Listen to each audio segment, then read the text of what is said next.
বন্ধুরা এখানে দুই বান্ধবী একসাথে গল্প করছিল। এবার দেখে একটা ছেলে দূরের থেকে তাকাচ্ছে, তার বান্ধবীর নজর পড়লো ছেলেটার দিকে। দেখিয়ে গেলে সে মেয়েটি তার কাছে এসে বললো, কি ব্যাপার আমার দিকে দিয়ে ওভাবে তাকাচ্ছে? তখন ছেলেটি চশমা চলে দেয়, অন্ধ সাধারণ নাটক করো। তখন বললো, তোমার কণ্ঠস্বর এত জানি সুন্দর, তাহলে তুমি কতটা সুন্দর আমি যদি দেখতে পাতাম। মেয়েটি সরি বলে সেখান থেকে চলে যায়।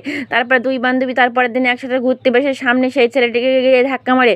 তখন ছেলেটি কিছু বলতে দেবে দেখে সেই দুই বান্ধবী, তখন ছেলেটি তাড়াতাড়ি করে চশমাটা চোখে নেয়, যে অন্ধ সাধারণ নাটক করে নেয়।